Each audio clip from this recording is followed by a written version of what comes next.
Hello and welcome to our third virtual speaker event for the Anti-Racist Community Engagement Principles and Practice book. I'm Caitlin Radigan, the Event and Operations Specialist here at Campus Compact, and I am thrilled to have you all with us today. Campus Compact has long been committed to issues of diversity, equity, inclusion, and belonging as part of our work in the community and civic engagement space within higher education. Over the years, that has taken a variety of different forms, from our Newman Civic Engagement Fellowship, which is for students, to our Engaged Scholars Initiative, to supporting the authors and editors of this tremendous book. There are a couple of things that are coming up that I just wanted you all to be on the lookout for. The first thing is last year, Dr. Castell Sweet served as our Strategy and Visioning Fellow and spent part of her time with us investigating the strategic integration of DEI and community and civic engagement functions on campus. Her report was published last week, and you have the opportunity to register for a virtual institute to dig deeper into her findings and participate in a design thinking workshop to further your knowledge. And I will put that link in the chat in just a moment to sign up for that. The second thing is this year, Dr. Lisa Schwander is serving as our Intercultural Development Fellow. We are working together to better understand the current landscape of intercultural development connected to campus community and civic engagement efforts, especially during this time of strong legislation and changing climate. So please look for opportunities to engage with her in different spaces next semester, particularly at our annual conference, Compact 24. I will also put a link for that in the chat. Through individual interviews and focus group sessions. She is also assisting us as we incorporate intentional work around intercultural development as both an internal function of the Compact and strategic offerings to the network. So the authors of the chapters Working Against Racism Through Cross-Institutional Communities of Practice and Gong and Recentering the Body in Community Engagement as an Anti-Racist Pedagogy will now lead us through this interactive workshop to learn how to center ourselves, draw on Eastern mindfulness practices, and through authentic relationship building, foster critical conversations around race and racism to achieve systems change and community engagement. And now with that, I'll hand it over to Joseph and Elaine. Thank you so much, Caitlin, and it's wonderful to see everyone here today. Over the course of the fall and the spring, we, the authors and editors of the book Anti-Racist Community Engagement, would like to share insights with you from the book. And the first session that we had was held in October, and that focused on the first principle, and which was reframing our institutional and pedagogical practices. And our last session, which was a speaker session, and today's workshop will be focused on the second principle, and that principle is critical reflection on individual and systemic structural racism, understanding positionality, bias, and historic roots of systemic racism. And in the spring, we'll focus on principles 3 and 4, which highlight learning and course design and compassionate and reflective classrooms. So in each of our speaker and workshop events, we hope to use the shared language of the principles to showcase examples and demonstrate how chapter authors are putting their anti-racist values into practice by making distinct choices to confront and dismantle whiteness within institutional structures and in community campus collaborations. Can we go to the next slide? So just today's agenda is a simple one. Well, we've had the welcome from Caitlin and the updates from Campus Compact. Myself and Elaine Ward will do a kind of brief introduction to the book and the specific section that we're going to be talking about today. And then we'll move on to the presentations, the opening that Kathy Yep will do, and then the workshop by Aaliyah Baker and Marisol Morales, and then have a closing with Kathy at the end. So just to kind of outline a little bit what that is going to look like. Okay, so probably the first thing I should do is, you can stay on the other slide, it's okay. The first thing I'm going to do is introduce myself. So I'm Joseph Krupczynski, And I had the privilege of working with an incredible editorial team orchestrated by our lead editor and project manager of this book, Christina Santana. But I'm a professor of architecture and director of civic engagement and service learning at the University of Massachusetts Amherst. And I co-edited the section on Principle 2 with my co-facilitator today, Elaine Ward, who is an associate professor of higher education in the Winston School of Education and Social Policy at Merrimack College. And you'll be hearing from Elaine in a second in a more deep dive on the second principle. But before we get to that, I just want to begin to talk a little bit about the book overall. And so it's important to know that the book project is a culmination of years of work and dialogue with colleagues committed to anti-racist community engagement actions regionally and across the country. Over the last 4 years, the 8 co-editors prepared grants, developed curriculum and programs, wrote policies and protocols, and founded a regional consortium, all to move our campuses towards a more equitable community engagement and fuller recognition of faculty, students, communities of color, and indigenous communities doing anti-racist community engaged work. So this included the development of the anti-racist community engagement principles that became the basis of the book and the 4 sections of the book. So that project was focused on a better understanding and aligning the needs of students and community partners. It took place over a period of 7 months.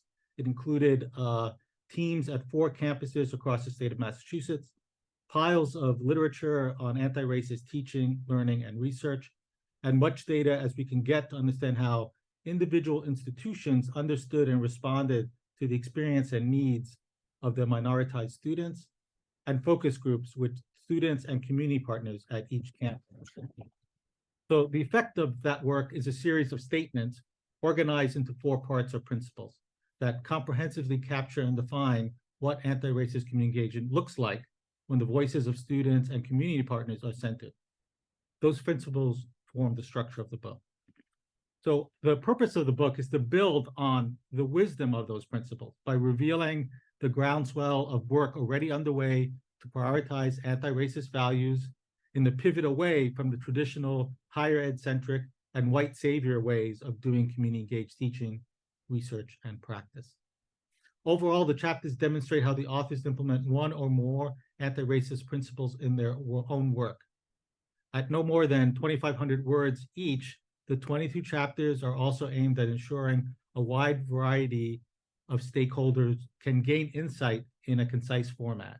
The chapters are structured first outlining a case, then the practices the authors use to address the case issues, and finally the connections, which how their work has broader context of pedagogy, curricular, institutional, and community change. So the 4 sections of the book are aligned with the 4 principles of anti-racist community engagement, which demonstrate efforts at 1, the level of the institution, 2, the infra and interpersonal through critical reflection, which is our focus today. Number 3, through intentional learning and course design. And finally, number 4, through cultivating compassionate and reflective classrooms. So with that, we can go to the next slide, and I'll ask Elaine to tell us more about Principle 2 before we hear from our speakers today. Thank you, Joseph, and welcome to all of our participants today. And thanks especially to Kathy, Aaliyah, and Marisol for your work authoring your chapters, but also your participation in sharing this through your own voices and practice today. We really appreciate it. Principle 2 calls on us to focus on critical reflection on individual and systemic and structural racism so that we can more fully understand our own positionalities, bias, and the historic roots of systemic racism. Within Principle 2, there are 5 sub-elements. The first raises student and faculty critical consciousness about white supremacy and racism before enduring community engagement. And through those reflective practices about power and privilege, we begin to question bias and the false history and narratives that justify and legitimize the status quo. The second area within Principle 2 calls on us to critically consider the forms of racism and white privilege that takes place in higher education and their impact on knowledge production and how normative epistemologies affect how we perceive and know the world. And Area 3 engages us in dialogue with community partners to understand their own histories, the issues to better support their work and build a capacity to access campus knowledge and resources. And Areas 4 and 5 calls on us to recognize, reflect on, and work towards addressing challenges that minoritized students face on campuses, alongside working on those issues that they care about within communities, and acknowledge intersectionality that's important to students and faculty's understandings of racial inequity while maintaining a primary focus on anti-racist goals. Principle 2 calls on us to not only understand our own positionality and bias, but also to more fully and acknowledge those historical roots of systemic racism, white supremacy, and colonial oppression. We individually and collectively are called to engage in and commit to critical reflection on why and where systemic and structural racism shows up and how racism impacts and hinders our communities and our community engagement efforts in US higher education that has been founded upon and perpetuates elitist, patriarchal, colonial, and racist policies and practices. The contributors in this section of the book calls on us to acknowledge this history with openness, honesty, and humility as we reject the status quo and reclaim an authentically anti-racist commitment to community engagement. Such an approach seeks to reorient power and knowledge production within the communities themselves and is truly justice-oriented. I'm grateful for the opportunity for us to engage more deeply with Section 2 chapter authors through today's workshop. I turn it back to you, Joseph, so that you can introduce the facilitators. Thank you so much, Elaine. So, it's when we were meeting just before this webinar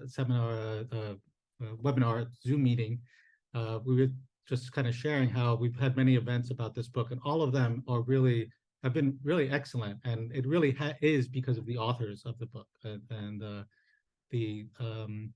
today I think we have just some really outstanding authors of chapters that you'll learn a great deal about today within the workshop. So I'm just going to introduce all of them, and then they'll be able to do their presentation. So first up with our opening will be Kathy Yep, and Kathy Yep is the granddaughter of undocumented immigrants and the daughter of Spike and Terry Yep.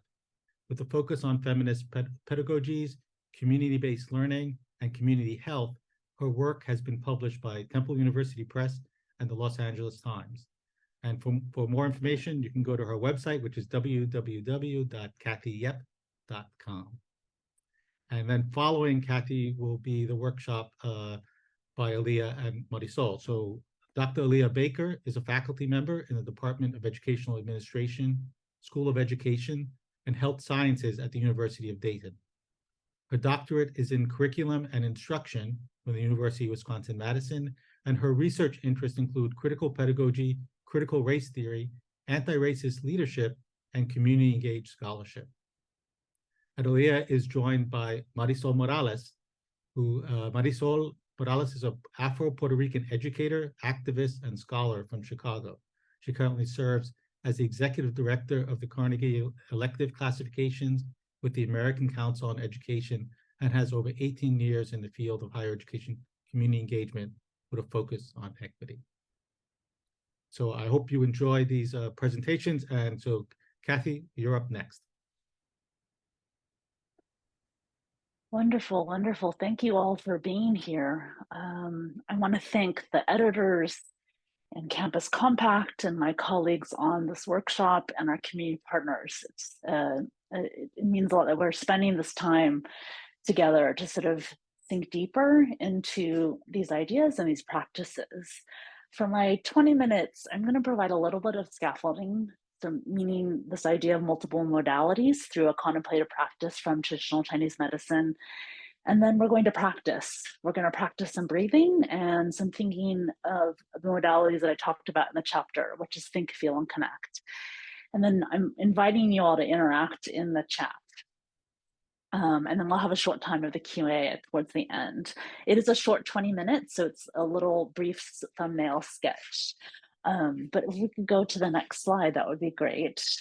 In that sort of spirit of anti-racist praxis, we situate ourselves in our context. So I'm the first generation of women in my family to go to college. I come from a cultural politics and ethnic studies background. I focus on feminist pedagogies and critical public health. I have had a hat previously as Associate Dean of Faculty in Academic Affairs. I'm a tenured full professor at the Claremont Colleges, which are liberal arts colleges, liberal arts schools on unceded Tongvan territory, also known as Southern California. And as Associate Dean of Faculty, I put together a pilot bias education support team that weaved in contemplative practices, and this is under the previous federal presidential administration, where there was a lot of hate and death threats to our students and faculty. So we incorporated contemplative practices as part of that resilience, but also that part of that anti-racist praxis. I also was a co-architect of the Claremont Faculty Leadership Program. So we put together on my piece, the contemplative practices in relation to how to be leaders on campuses in relation to diversity, equity, inclusion, social justice. And then lastly, I'll say is I've been a practitioner of Qigong for almost 30 years and in the Plum Village tradition of Thich Nhat Hanh. So it comes from, in addition to an intellectual epistemological idea of thinking about contemplative practice, but also just a deep practice of everydayness. And I've been a visiting scholar at UCLA's Mindful Awareness Research Program. So those are ways that I'm bringing into thinking about this idea and practice. The books on the screen actually feature my grandfather and playing basketball in Chinatown, which is what my main book is about. And then the second one, Dragon's Child, in the middle is him when he came through Angel Island under the Chinese Exclusion Act. And I knew him all my life. And we played basketball together. He taught me how to love Doritos and how to garden, but he never talked about his immigration history and how the state sort of shaped his life. So I often bring him and my grandmother who played basketball into the room because that's who we often bring with us. So I invite you to put in the chat, who do you want to bring into this space? Who do you want to share with all of us in this space? So take a moment. You might just inhale and exhale. Allow yourself to arrive into this Zoom space on this Friday, December 8th, when there's so much happening in the world. Who do you want to bring into this space? So just take a few breaths, inhaling and exhaling. And who do you want to invite to the space? And then if you feel comfortable, putting it in the chat. And we'll give ourselves some spaciousness around this. I've already called in my grandfather, who's in the picture, Dragon's Child. His name is Gim Yep. Who would you like to bring into this space? And we'll take some time to breathe, invite people in, and then put it in the chat. And sometimes the ancestors don't want to come, so just know that. They might be busy doing other things. And then take a moment to read through the chat, to honor and acknowledge who people are inviting in. So we're shifting the tempo of typical settler colonial webinars or seminars or spaces and meetings. We're slowing it down. We're breathing into the spaciousness. We're holding space for each other and who we call in. Mothers, Maria, sons and friends. And take the time to scroll through, see who's here, who's been invited, and feel it. Breathing in and breathing out.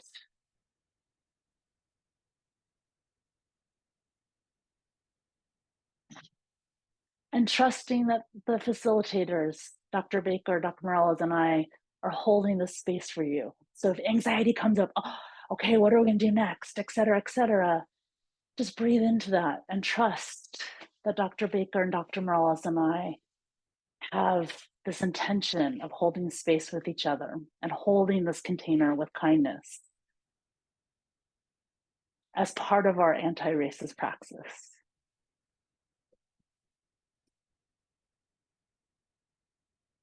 Beautiful in the chat. Sisters, a plant curanderia, 10-year-old non-binary children, friends and mentors, Nadine Cruz.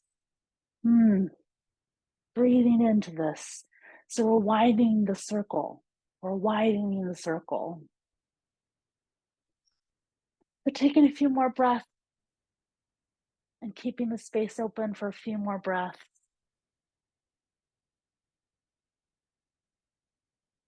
And then just invite you to feel your feet on the earth.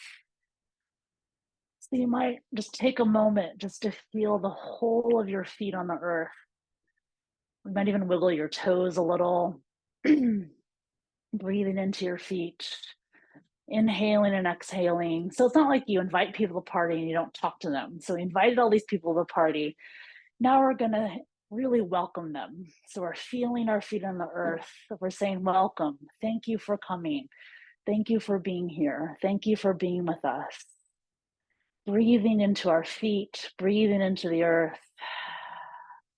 A few inhale and exhales.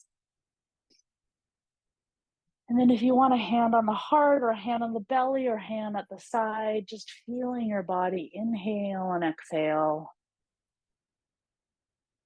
Breathing into welcoming the guests, welcoming the people we called in, the beings we called in, the places.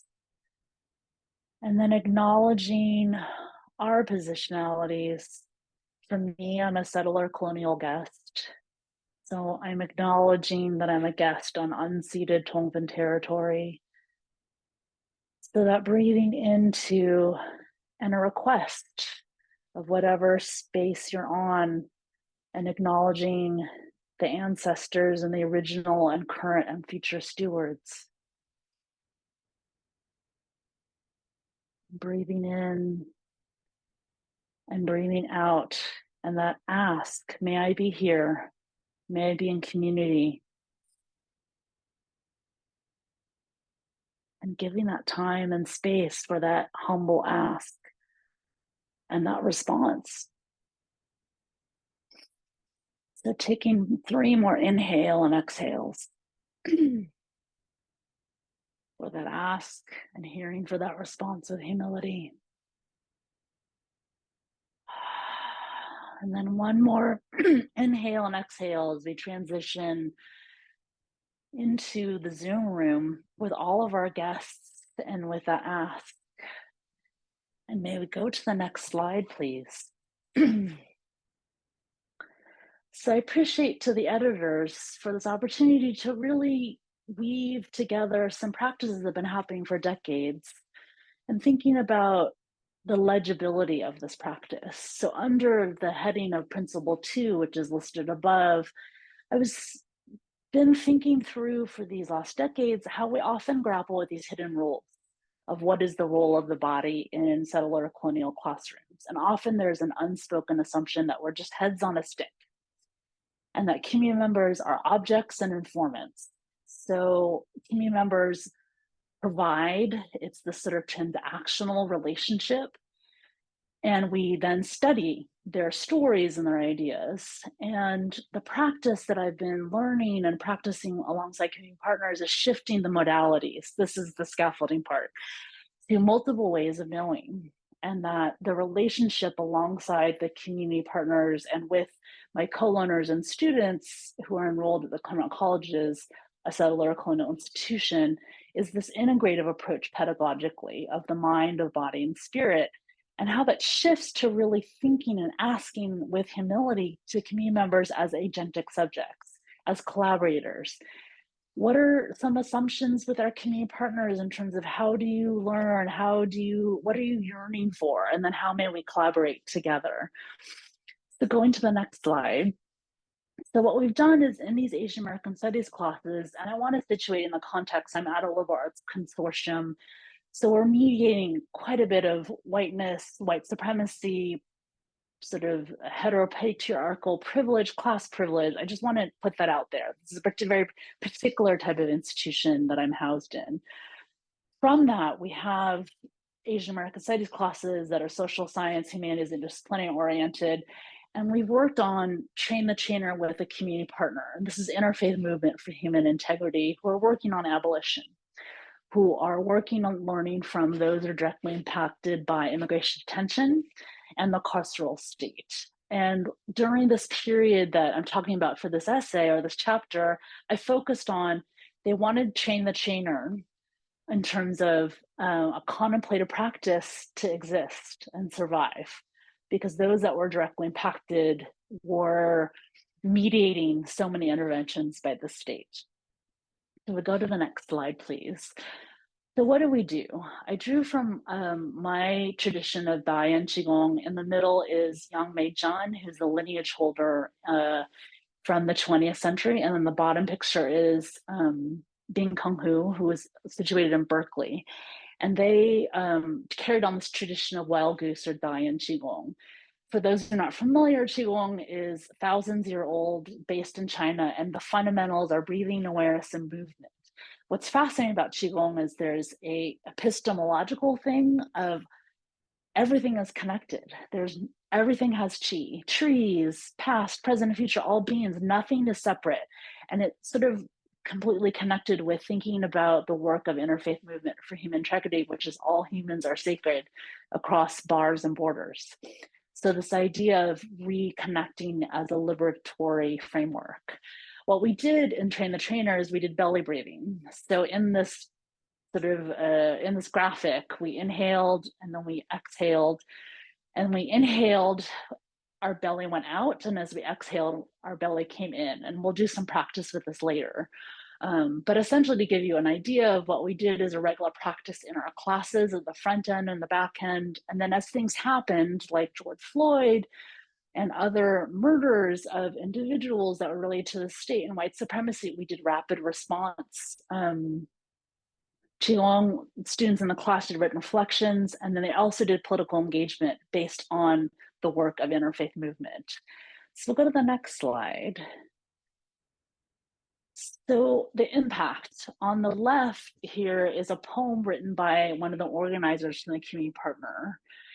And they practice in the Train the Trainer, they learn the belly breathing, and then they incorporate it in all of the different work they've done alongside community partners, whether that's direct services of just trying to get housing for folks that were, once they were released out of immigration detention, whether it was doing poetry workshops for folks that were directly impacted by immigration detention, a pilgrimage to all the immigration detention sites across the state.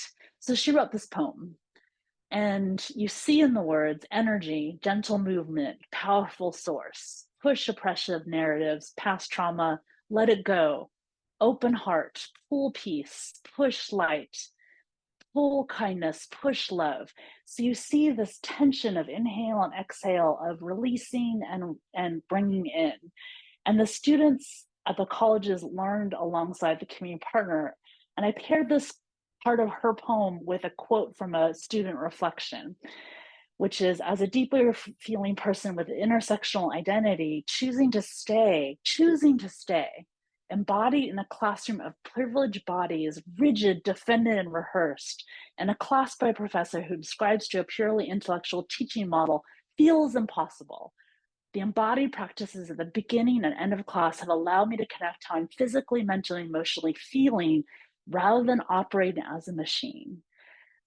So you see some parallels and connections with the poem and the student quote, which is there's a pushing against some kind of existing structure that sort of denies humanity. So what these two did together is the community partners and the students co-learned and connected, and they also processed this trauma and this dehumanization through the body. We'll go to the next slide. So what I'd like to do is for us to practice belly breathing. And then what we're going to do is, and I put enough on the slide so that you could facilitate this in a culturally sensitive way. And then we'll do a little bit of reflection using another tool or practice that was emerged with the community partner that I talk about in the chapter. So what we're going to do is we'll practice belly breathing. I'm going to lead you through how to facilitate it, but I've given you enough on the slide that you could facilitate on your own with humility and with kindness and cultural sensitivity. And then we'll practice a process of reflecting in an embodied way. So that's sort of what we're going to do in the next 10 minutes. So again, I invite you to feel your feet on the earth. And then what we're going to do is some belly breathing. And this stems from traditional Chinese medicine, which is over 2,000 years old. And then I would say my positionality, if I were facilitating this, so mine is fourth generation Chinese American. And I started learning this practice actually when I had cancer in my early 20s when I was a college student. And it became this reconnection with my family's history of practicing traditional Chinese medicine. We practice belly breathing from a settler colonial perspective. In a biomedical model, it's a relaxation response. It stimulates the relaxation response. In traditional Chinese medicine, we're moving energy or moving life force, and our belly in traditional Chinese medicine is a main storehouse of information. So what you're going to do is we're going to inhale through the nose, and then we're going to exhale through your nose and your mouth. And what we're going to do is the inhale, we're going to count to 4, and then we're going to hold for 2, and then we're going to exhale for 6. And again, work within your body, whatever makes sense for you. So there's no prize, there's no Qigong $1 billion contestation, there's no like pop quiz. It's just you know how to breathe because you're alive, so you know how to do this. So I invite you to sit, feel your feet on the earth. Your eyes can be open or closed. Your screen, your video can be on or off. Some people like having a hand on their belly. Some people like to have their hand on the side. It's your choice. And what we're going to do is inhale, and we're going to count to 4, hold for 2, and then we're going to exhale at 6, and I'll count it out for you. So begin on the inhale, 1, 2, 3, 4, hold, 2, exhale, 2, 3, 4, 5, 6. Okay, so that was sort of a first run. Let's try it again. Let's try it 2 more times with the counts. So inhale, count 2, 3, 4, hold, 2, exhale, 2, 3, 4, 5, 6. Take a few breaths to rest. And then we're going to inhale, 1, 2, 3, 4, hold, 1, 2, exhale, 1, 2, 3, 4, 5, 6. So in these next 2 breaths, I'm going to invite you to really pooch out your belly on the inhale. And you can, if you prefer images, you imagine like inflating a beach ball, and your belly is inflating like a giant beach ball. And the beach ball is like almost like the size of, going from the size of a tennis ball to the size, I don't know, of a beach ball, or maybe like a giant watermelon or a giant pillow, the Squishmallow pillows you see at Costco. Like just think of that as getting bigger. So we're going to inhale, get ready, and then think of your belly pooching out, expanding on the inhale. So get ready. Inhale, expand, 2, 3, 4. Hold an expansion, 1, 2. Exhale, deflate, 1, 2, 3, 4, 5, 6. Take a few breaths to rest. And then inhale, we're getting ready. You're thinking of that image of expanding your belly. Inhale, expand, 1, 2, 3, 4. Hold an expansion, 1, 2, and then expel, and then release. 2, 3, 4, 5, 6. Now, if you're like me, who I grew up playing basketball with my grandparents, I like to move. So if it helps to have your hands parallel or palms facing in, you inhale and expand, and then exhale coming in. And it's almost like you're playing the accordion. So you could try a movement-based one too, if you'd like. So let's do that 2 more times, and inviting to move your hands if you wish. I unfortunately broke my wrist on Monday, so I can only do this one hand. So imagine this other hand is doing this also. So what we're going to do on the inhale is you're going to expand your belly, but you're going to move your hand out like you're playing the accordion, like it's pulling out. And then hold for 2, and then on the 6, you're going to bring the accordion in. And you're welcome to have your hands parallel, palms facing each other, maybe in front of your belly. I'm holding my hands up so you can see. So get ready to inhale. Now you're adding the image or the belly expanding. You're adding the hand movements if you wish, your choice. So ready, palms facing each other if you're choosing to move. Inhale, getting ready to expand your belly, and we inhale 1, 2, 3, 4, expand, hold 1, 2, and then exhale and bring the accordion in 1, 2, 3, 4, 5, 6, and then inhale, expand, 2, 3, 4, hold 1, 2, exhale 1, 2, 3, 4, 5, 6. And then shake it out. You might shake out your fingers just to let them absorb in your body. If we can go to the next slide, that would be amazing. Thank you. And the next slide is what we're going to do is, what did you notice in that practice?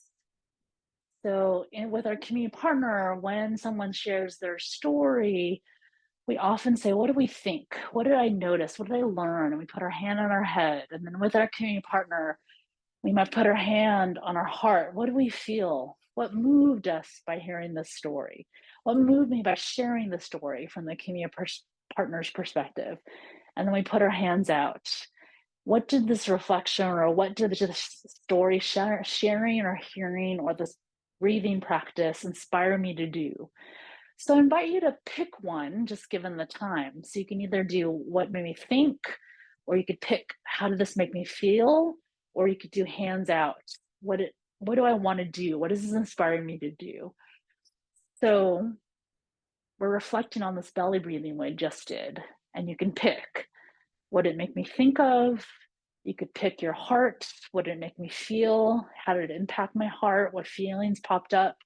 Or you can pick the third, connect. So what did this belly breathing inspire me to do, to act upon? So just take a moment to reflect on thinking or feeling or connecting, and then invite you to put in the chat, which one did you pick? And then what came up for you? Knowing that, again, that spirit of spaciousness, of non-hurrying, non-proving. So what did you think, or what did you feel, or how did you want to connect with the belly breathing? Just take some time, the breath. Sorry, Dr. Baker, Dr. Morales, I'm going to take 1 or 2 minutes of your time.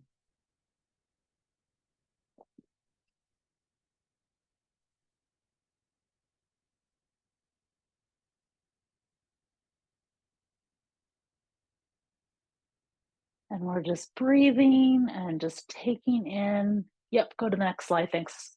That'd be perfect. So what did you notice in the thinking or feeling or connecting? And then you're putting in the chat. What did you pick? And then what came up? Yay, Dr. Cooper, thank you for being the first person. Connect, slow down, stay engaged in the moment. Yep, thank you, Dr. Ward. Reconnect with your own practice. So there's some remembering. Yep. Yay, Dr. Baker.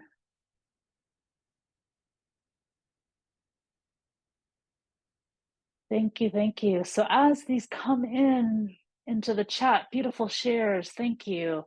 Some takeaways as I come to my close is exploring how the body connects to your teaching and learning approaches. Remember, it should ideally be centered on our practice. So practice belly breathing or a contemplative practice to foster your own wholeness as you facilitate. And then mindfully integrate culturally sensitive and body ways of knowing into your planning, your community engagement and reflection in that sort of multi-directional way. What are the practices from the community, right? What are the traditions do they have and how do they marry with each other?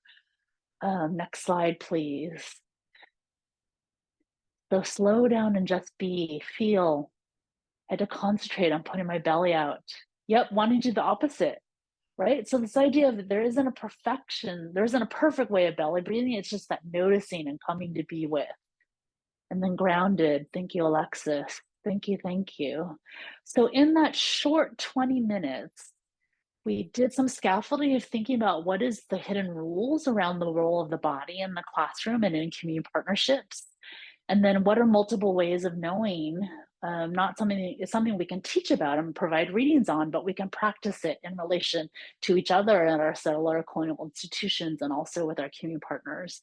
And then we practiced the belly breathing. Ideally, you had some steps to facilitate that yourself if you want. And then the think, feel, and connect. So I offer drop-in Qigong, which you're welcome to come to for Sundays and also on Wednesdays at 8. And this has been in continuing of the Train the Trainer with the community partner. So thank you so much for your time and your kindness. And I thank you for all the participation in the chat. And I turn over to my amazing colleagues, Dr. Baker and Dr. Morales.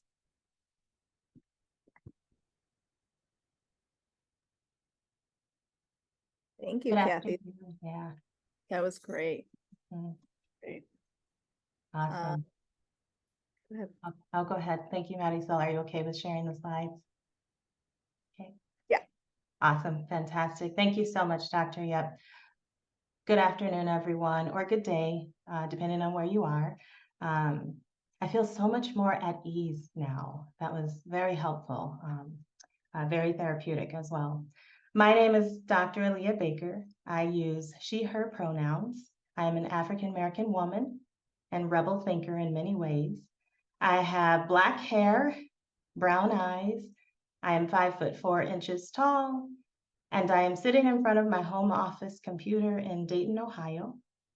Sitting on my desk, there is a picture of me as a baby on my mother's hip. A picture window in front of me displays a few tree shrubs and some brown colored leaves which have fallen to the ground.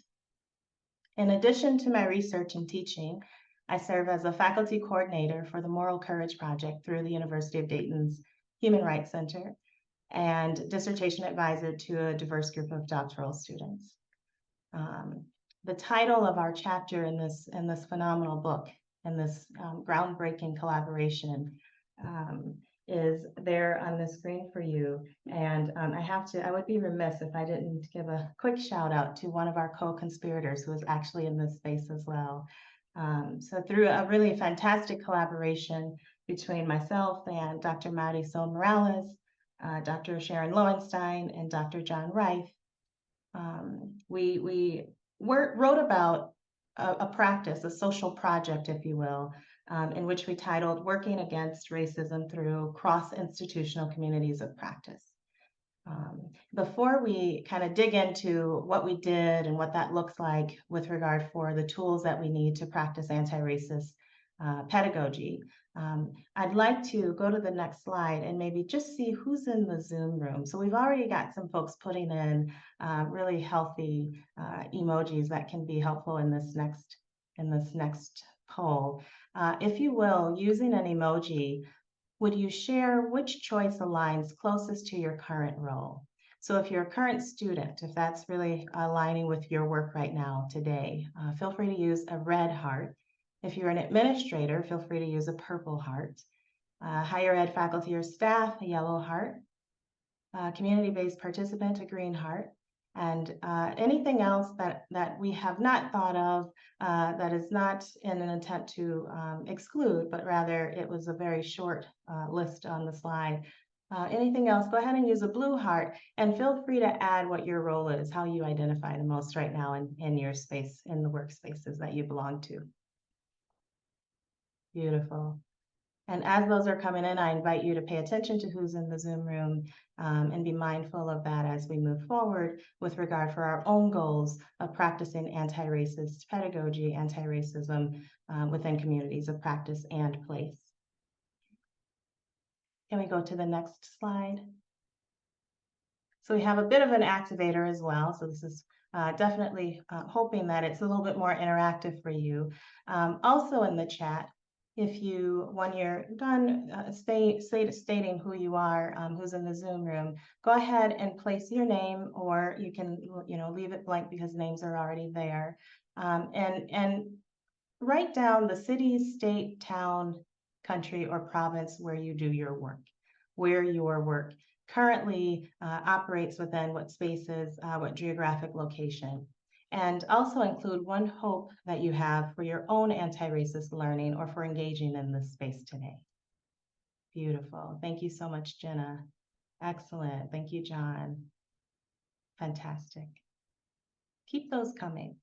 I invite you to document those, to remember those, and to operationalize those goals and those hopes by way of knowing that our attempt to not be draconian in the ways that we have prescribed for you what will happen in this space really is an invitation for you to document and articulate your own goals and hopes for this work.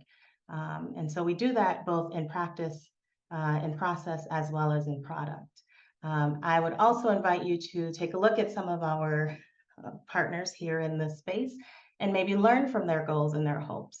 And add to your own list of goals and hopes by way of seeing what others are being meaningful and intentional about doing as they engage. So go ahead and keep doing that. I see many coming through. Thank you so much, Dr. Wanda and Kelly. This is great. Beautiful. I wish we had time to read them all, but as I mentioned already, let's go ahead and make sure that we save time and space to really chronicle and read through a lot of these. These are great. If we can go to the next slide. Okay. And now you'll see on your screen, there's a poll there. If you wouldn't mind, go ahead and participate in the poll, and we'll save some time. We'll devote a couple of seconds here for people to both continue to articulate their hopes and their goals, but also to participate in the current poll in order to be as fully intentional and committed to the ways that we practice anti-racist as education or anti-racist practice is to connect to how we came from different backgrounds and experiences that we as facilitators had and held different roles in higher ed. And we invite you to share your level of experience with anti-racist preparation, if you will, in a very vulnerable and or thoughtful manner. We share our hopes and goals for aiding in the project toward anti-racist practice, and our goals and expectations for the interactions live in the context of justice. We as facilitators believed that this was why we were here. We're here to help be better versions of ourselves with and for others. It is an important idea we might want to consider based on the goals, the expectations, the hopes, and the agreements that we have for one another and for our interactions. And adopting certain goals and adopting certain practices and expectations or expectations as practice might allow us to witness greater success in witnessing sort of a disruption, if you will, of racism and disrupting racism and white supremacy in our social circles, even when our time together ends. So this is always very fluid, very organic, and it's cyclical. It is a reminder of why we're here as human beings.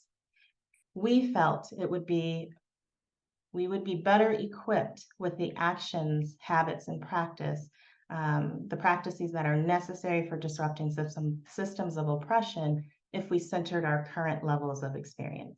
And so having said that, it's really interesting to see the current poll. I don't know if everyone's able to see that. Oh, yes, it's been shared. So if you take a look at what others have documented as their current level of experience, this is quite interesting. Many of us come from all walks of life, the diverse backgrounds and experiences. And, you know, we're honored to see that even though we haven't all had the same experiences, we haven't all had the same set of anti-racist preparation, we are all here. And we're all committed to a particular cause. And it doesn't really matter where we're coming from, as long as we decide that we're going to embark upon this journey. So thank you. It's important enough for us to know that one of the things that we operationalized in our work in the community of practice that we're going to talk about in a minute or so is meeting people where they are. Having said that, there were some intentional, direct practices that were necessary to also honor and leverage the voices that have been most marginalized. So with that, if we can go to the next slide.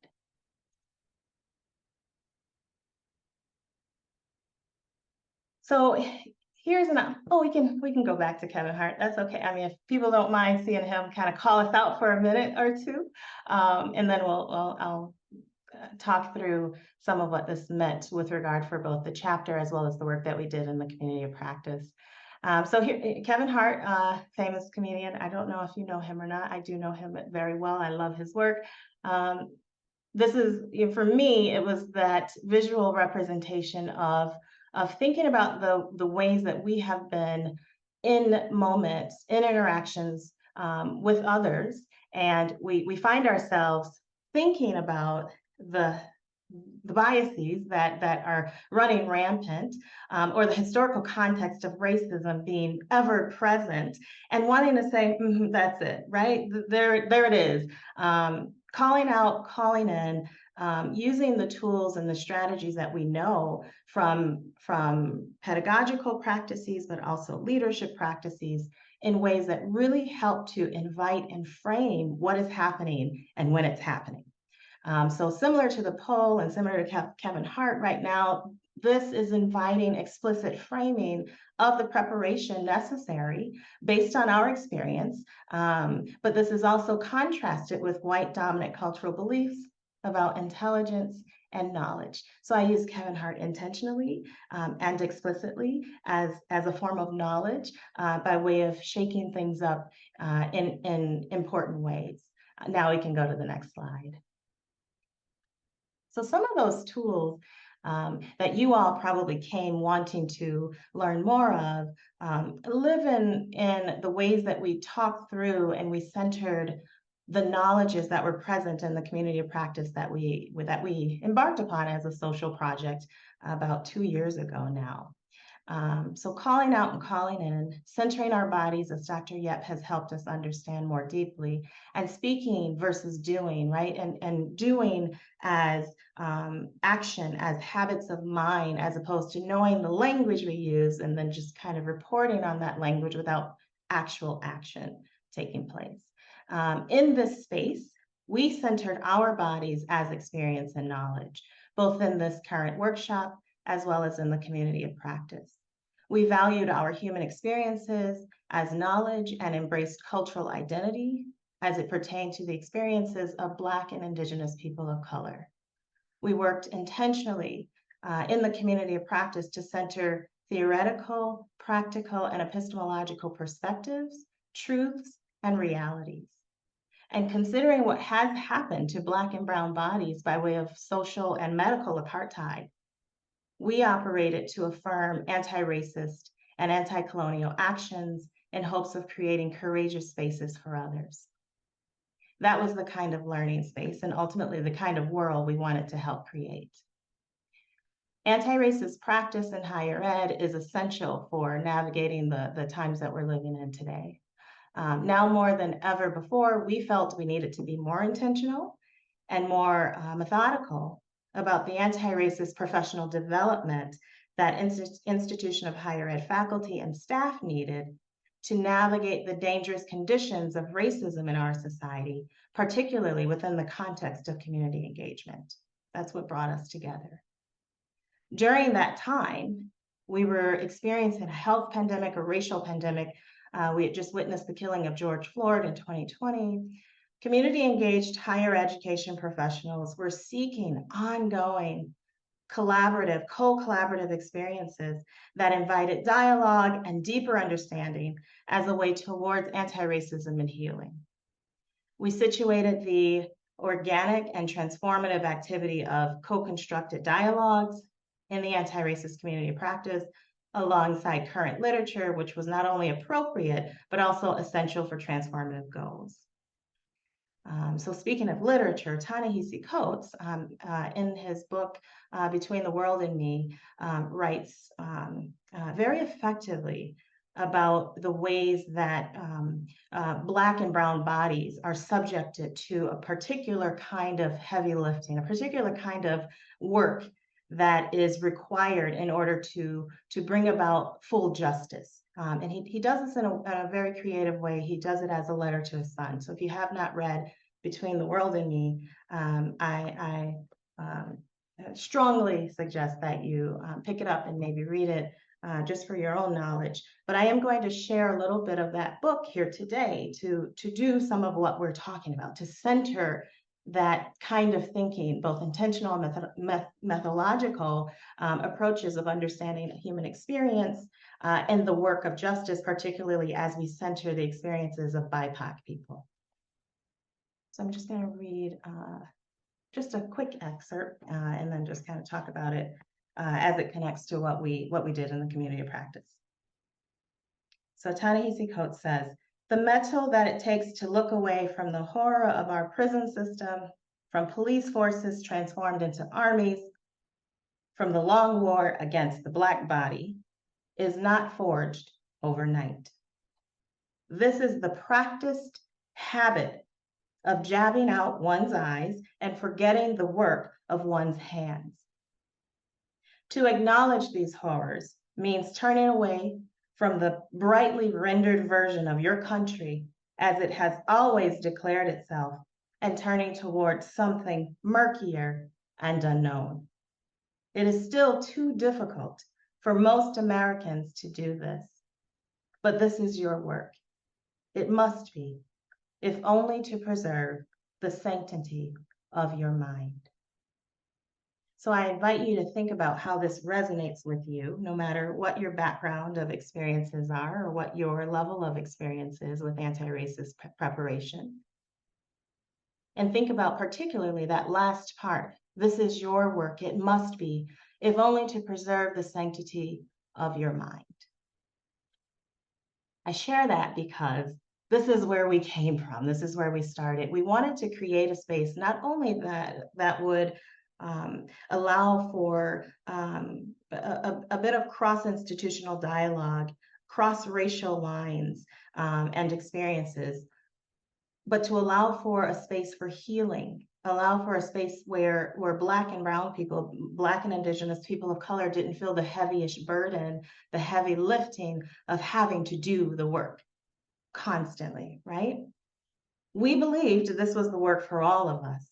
It has to happen in the institution of education, right? Of an institution of higher education, as well as between and outside of an institution of higher ed and within a community-based platform.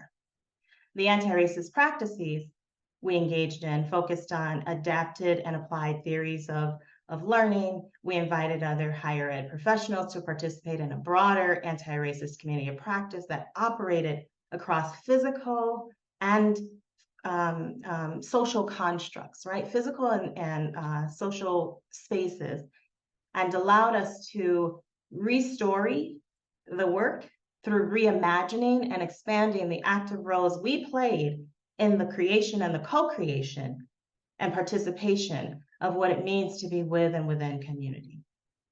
So we shared this work as a call to action and as an example of anti-racist work that crosses boundaries that are currently created by circumscribed institutional norms.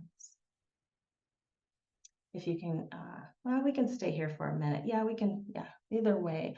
The next two slides really kind of talk about the different practices that we highlighted in the chapter, as well as some of the resources that we've shared and we will continue to share through this workshop and also through your own engagement with the Campus Compact website. So the three practices that we sort of highlighted were relationship building, bias interruption, and conscious reflection on culture. What does that mean with regard for what is required for us to learn in order to take action, to do the work of action and justice? So with regard for relationship building, we spent a great deal of time unpacking our relationships as facilitators. We built relationships and simultaneously challenged the hegemonic structures of power and racialized norms through the formation of two caucus groups. So we landed on this notion of utilizing caucus groups, one BIPOC group and one white group, as a way to reinforce our goal or our commitment to lessening the burden of Black and Indigenous people of color to do the heaviest lifting, the heavy burden of anti-racist work. One of our goals was to encourage a space and a kind of encouragement or engagement culture that disrupts colonial practices, particularly those that manifest in notions of time and place. For example, we asked everyone to select a caucus group, otherwise known as their ethnic or racial affinity group. And although we were cognizant of certain kinds of discomfort with regard for where we are in the history of our understanding of what has happened in segregation, we utilized really strong scaffolds, such as the book Teaching for Diversity and Social Justice, written by Adams, Bell, and Griffin, and offered a way to reconceptualize the participation in caucus groups to structure more important dialogue and draw attention to the issues and the isms that can enhance the level of reflection and sharing that was necessary, right? So both process and product. Bias interruption was necessary constantly, continuously. We were confronted with some uncomfortable moments that stem from the realization that we don't share the same historical experiences. We do not share the same traumas. Our traumas are different, but not ours to bear alone. And so we were within community together, and we held that commitment to one another through radical love, right? As Bell Hooks talks about. The bias interruption was fluid, intentional, organic, and courageous. And it taught us the importance of being comfortable with the discomfort that came with disrupting unconscious bias. This led us closer to witnessing anti-racist goals in action.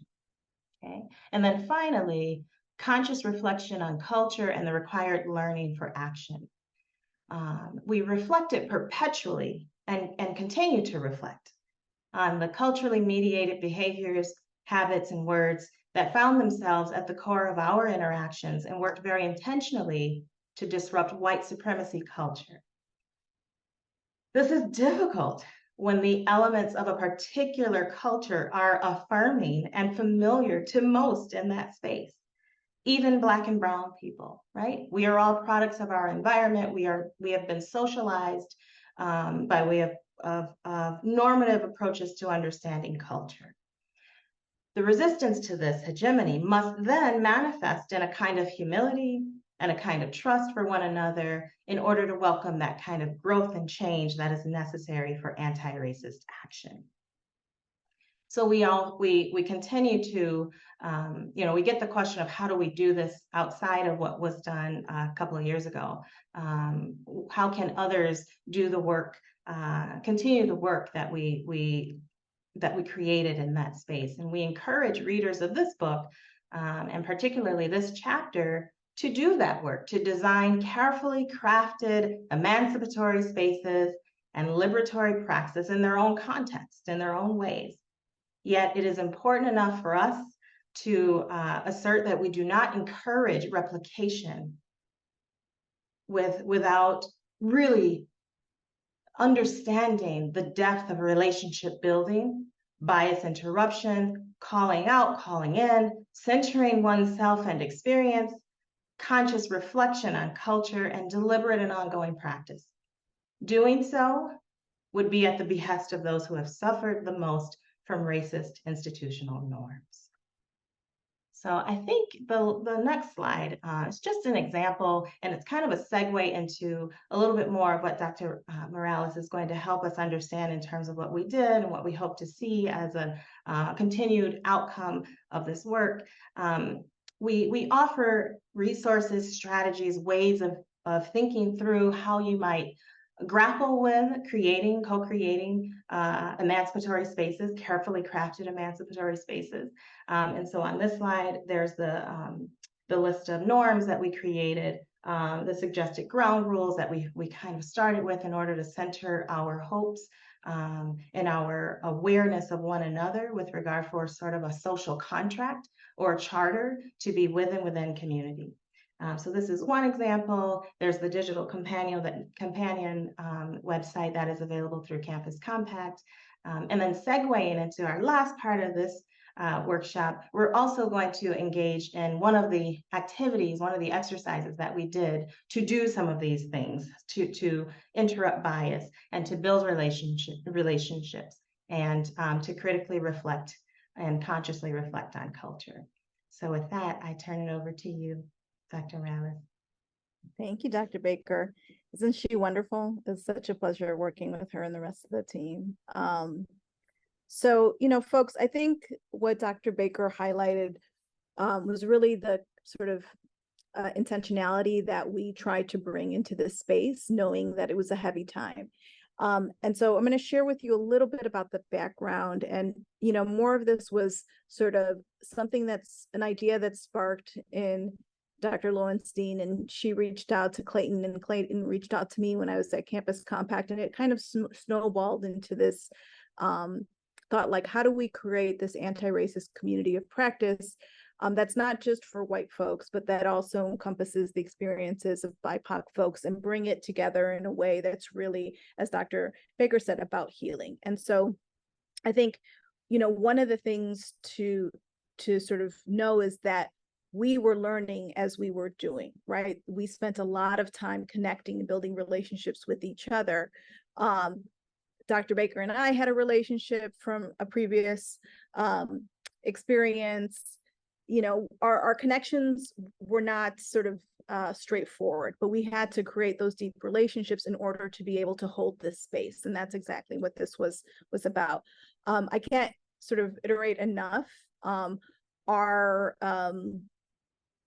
really firm stance that we were not creating a recipe book, that you cannot do this work as a sort of recipe. Here are the ingredients and then you get the same product. That's not what this is, because it's so based on folks' experiences. It's based in issues of white supremacy and trauma, right? In systemic oppression, we had to be really careful and sensitive. And so that intentionality and that ability to sort of make sure that we're not sort of doing this as a recipe book, but really as an idea of how to create space and inviting others to think about what makes most sense. It was very much an iterative process for us. We probably met more together as the facilitators than we met with doing the anti-racist communities of practice in order to prepare, in order to examine ideas and thoughts and perspectives and how to think about bringing that into the space. So, and this was, we ran 6 sessions. We did this over sort of 3 cohorts, 5 to 6 sessions. And I think we started off with an hour and a half and realized that was not enough time, moved it to 2 hours, and also being intentional about having half BIPOC and half white folks in the space, and being able to sort of really go through this process and try things, right? There are some things that we did in one cohort that we didn't do in another. And we also saw the ramifications of when we didn't take the time to plan, and we did have missteps. And so for us, that was a very important process as facilitators to know and really remember making that space and making that time to plan and prepare. And lastly, I'd like to say that it's heavy work. And so emotionally, we were only able to do it for 3 sessions because of the heaviness that it carries. And we hope that, maybe this and folks who participated might create additional anti-racist communities of practice in ways that sort of are intentional and are the ways that we sort of work to develop, and people will bring in their new ways and new resources to this. But in terms of our own capacity, 3 sessions or 3 cohorts was what we could do, because we recognize the heaviness of this. The next thing I'd like to say is that, we also really took this broader approach in terms of how this moves. This is not only about systemic change, right? Because in order to change systems, we have to start with the people, right? So that interpersonal interaction, reactions, those are the spaces that we try to create in that relationship building that we did within the communities of practice. Understanding that giving people space to ask their questions, to share their stories, to think about their own experiences and how they came to their particular perspectives around, race and ethnicity, was really important to then think about moving towards systems change. And so in the 6 sessions that we did, we really went sort of back and forth between sort of the personal to the systemic, and how that impacts the people, how that impacts our organizations, and thinking about this really not in a linear way, but in a way that constantly has us moving back and forth between these spaces, and understanding that, most of the experiences that the BIPOC folks shared about racism happened at the interpersonal level, right? Something that they experienced, some sort of harm that they experienced, but could be easily traced back to the systemic issues of oppression. And so for us, being able to really have those spaces and to link those was really important, and link those in a way that didn't cause harm for the BIPOC folks. So this is the importance of the caucuses, was to ask those questions and then to bring conversations back into the larger group that was mixed, to really delve into them more. But really with the safety of the BIPOC folks first, kind of as we were first thinking about this. What I'm sharing with you are just some of the agendas for our first 2 sessions that we shared with participants. And if you sort of look at it, we try to sort of be as comprehensive as possible in terms of thinking about land acknowledgements, about introducing us and as facilitators and building relationships between us and the participants, so that they could know what brought us to this work, right? Really important to understand that, and then what brought them to participate in this. Applicants or participants had to apply to be part of the community of practice, and so with that, we were able to select a diverse group, and they represented faculty, staff, administrators, students, folks either in higher ed institutions or higher ed adjacent institutions, and really from all over the country. And so we were excited to have that diversity in terms of the participants. And we knew we created a special space when we started hearing the stories, and people felt like this was one of the few places that they could actually share the experiences that they had, right, and talk about it out loud. And so really the importance of creating that space, I think, was one of the most profound impacts that these anti-racist communities of practice had. And one of the first activities that we did was the Race Card Project. I don't know if you folks are familiar with this. This comes out of Michelle Norris from National Public Radio.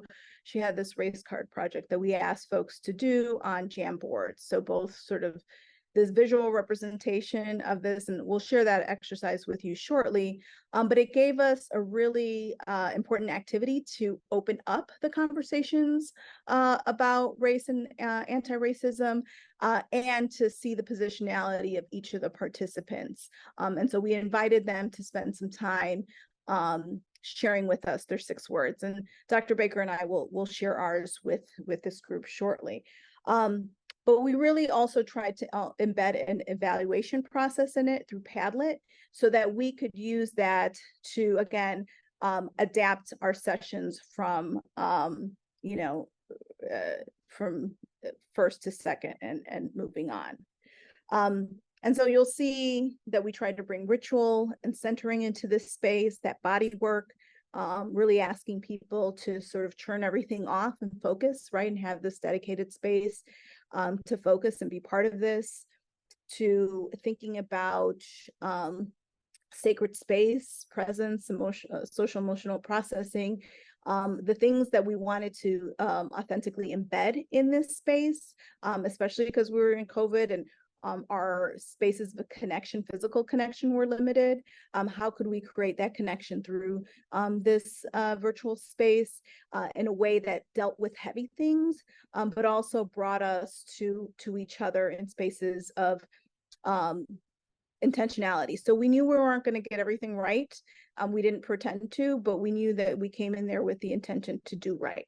And so because of that, I think we were able to create this very generative space where people felt that they could share and that we could create that between and amongst ourselves as facilitators.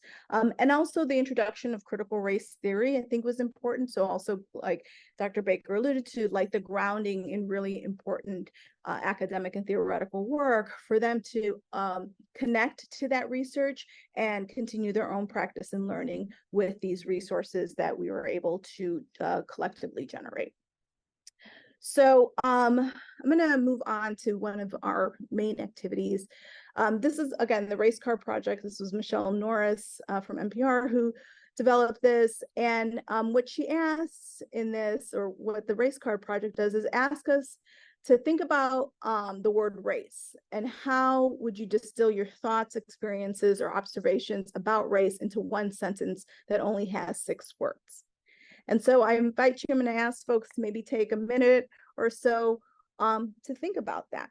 What would be your 6 words? And on this, you'll see an example of someone who participated in the Race Card Project. This is online. You can access it. You can use it with students or others, but it's a really good introduction into, I think, having conversations and seeing where people are coming from. And we were able to learn a great deal from this exercise. And we invite folks, if you feel like you want to put that in this space. I'm just going to be mindful of time and move on to our next. So this is mine. So we did this on Jamboard so people could upload photos. And we asked them to do the sticky on Jamboard and write their 6 words. So mine was, I am the result of colonialism, right? And in our different caucus groups, we shared this, like, why did you write that? What does that mean for you? What is the picture about? What, what's the impact? And for me, when I think about my identity as Afro-Puerto Rican woman, all of it, and living in the United States, all of it is a result of colonialism, right? Puerto Rico is Puerto Rico because of colonialism. My family is here in the United States because of colonialism. And how does that impact my particular perspective on the world, how I do the work, how I live on land that is not mine, but also understand that, for my diverse heritage, that's been happening since before Puerto Rico was created, right? And so what does that mean for me as I do this work? And as we're continuing to fight US colonialism and the policies, particularly the economic policies that we're seeing the US do in Puerto Rico right now, post-Hurricane Maria. I'm gonna ask Dr. Baker if she'd like to share hers. I certainly can, absolutely. So just quickly, knowing that we spent a great deal of time in the community of practice and we talked through some of these really heavy and healthy discussions about what it meant to be a racialized society or a raced being. I think for this one, I drew upon inspiration from, history and Toni Morrison's essay, The Slave Body and the Black Body, right, in the source of self-regard. And after reading that, I come to, this kind of imagery. We come to the images that have shaped our psyches, our psychological awareness. And so pictured there, that's a picture of a slave ship, right? Borrowed from public domain. I forget, it's probably the Library of Congress. And what it does is it reiterates the power of an illusion, that we believe something so much in our society. We believe race, we believe in racism and in ways that we practice it day in and day out. But there's a start to that. There's the power of the illusion, the power of the ways in which history has shaped and morphed and codified the perspectives around what we think, who we are, all of the social imagery that has then exacerbated the ways in which we see ourselves and we operate within certain consciousness. It takes a re-education to help aid in the development to undo some of this. So starting here at the first site of the transatlantic slave trade and understanding that racism was created. Race is not real. Race was something that was a product of certain imaginations, certain people's belief systems, and here we are today. And so the words I share there, because I was born, really lives in this world of really disrupting the fact that we aren't necessarily, we aren't racialized until we are, that we operate in ways that really borrow from a particular kind of imagery, a particular kind of imagination, and we continue to reify those experiences. And my six or more than 6 words, my question becomes, what will it take then for human beings to stop dehumanizing humanity? Because racism is not because I was born, it's because I'm here. It's what brought us here today. So. Thank you, Dr. Baker. And so this is just a snippet of what we did and what we shared in the spaces and had conversations about as the opening activity to what this anti-racism community of practice would be. So it was a really powerful opening that really set the stage for, sort of putting all the cards on the table, being able to have deep conversations, struggle with the concepts and ideas, and also move into particular action steps, which we did towards the end of the community of practice. I'll leave it there because we're sort of at the time for questions and reactions. And so I'm going to stop sharing the screen if there are things that folks, it's a smaller group, so you can unmute yourself. We'll take about 5 minutes and then have another couple minutes to do our closing with Dr. Yap.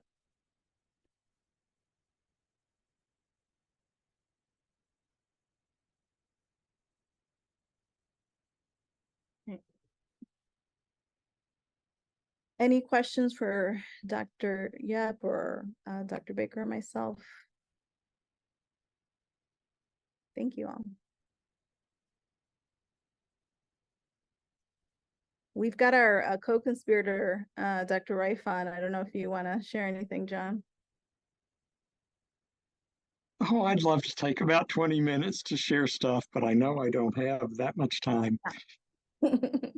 One thing that stands out to me is the importance for us in having caucus groups and being able to divide into caucus groups and then come back together as a whole. And then next session, divide into caucus groups and come back together. And that back and forth. What I found in the white caucus group that I co-facilitated was white folks really struggling with, how do I show up in ways that are appropriate, that are anti-racist, that don't continue to replicate the harm that I and other white folks have been doing. And what I heard from those of you and the participants who were in the BIPOC caucus group was that was really a place of healing. And so I think we had different functions in the two different kinds of caucus groups, both of which were necessary for who was there. Yeah, I think that's a great point. And even within those, there were spaces of struggle, but we did know that we needed to create that space for the BIPOC group, because it was also a particular time with a lot of performative reaction after the murder of George Floyd and the kind of rise in the racial justice movement. And so there was a lot of concern around the performative action, like how long would this really last? And we saw like maybe a year and a half until the, anti-woke movement and the legislative policies and the fear, right, of, higher ed policies and other things started to dominate the landscape. And so, I think that's another sort of indicator of like, if white folks are interested in doing this work, like, will you put your bodies on the line? Because that's what it means to do this anti-racist work. It's not only when, Coca-Cola and Starbucks and these other places are putting out statements are saying Black Lives Matter. It's really about doing it when the going gets tough. And I think that that's something yet to be seen, if folks are going to continue to do this when the going gets tough. And, hopefully this created at least a space for learning and dialogue around this to be able to do it when the going gets tough. Marisol, I'll say something. I just wanted to say, I'm in Utah. We are having a very significant backlash. And so a colleague and I got together with some other white co-conspirators here in Utah to talk about what it really means, to John's point, to like actually take risk, because we're constantly asking our BIPOC colleagues to take the risks, and we need to be using our privilege as white folks talking to our primarily white legislators in advancing these conversations, and not to the point that Dr. Baker made, asking our BIPOC colleagues to do all of that emotional labor when they're already under fire for who they exist in the world as. Yeah, exactly. Thank you. So we've got 2 minutes. If I can turn it over to Dr. Yep, just to kind of close us out. Thank you. Yes. I think given the 2 minutes, we'll shift from a think, feel, connect to a close. So invite you to have your feet on the floor. Your eyes can be open or closed. Remember, we invited people earlier, so it'd be rude to invite them and just leave, right? So you are remembering who we brought in, who we invited. We also are guests ourselves, so we also thank the hosts.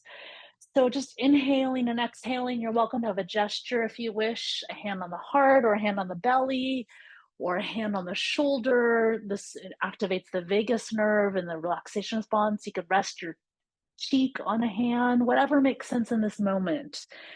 So with gratitude for all those that came, that hosted us, we commit in our way of being and doing to honor all beings. So all beings may be free from fear, may be at peace, may have basic needs met, may be treated with dignity. May we disrupt historical trauma and all the apparatus that reproduce it. And may we affirm in our feminist way that all beings are sacred across bars and borders and across settler colonialism. Taking 3 inhale and exhales with gratitude to each other, to all beings. Inhaling and exhaling, extending the belly on the inhale, exhale. And when you're ready, slowly coming back to the room, wiggling your fingers to let it soak in. Much gratitude to everyone. Turning it back to Joseph or Elaine. Thank you, Dr. Baker. Thank you, Dr. Morales. Thank you all so much for being with us today. Thank you, Marisol, Aaliyah, and Kathy. Joseph, to you, if you have any last words you want to share. Just another amazing opportunity to share some of the amazing insights of the book, and it's always interesting. You know, we've read the book, or we and edited the book. It's always these moments where we hear the voice and the embodiment of the folks who are writing about these issues that is both moving and inspirational. So I hope everyone takes that away today and finds way that to use some of these principles in their higher education work. Thank you all. Thank you all. Have a great afternoon, morning, rest of your day. I'm going back to the beach. We're going to Enjoy. join you. Yeah.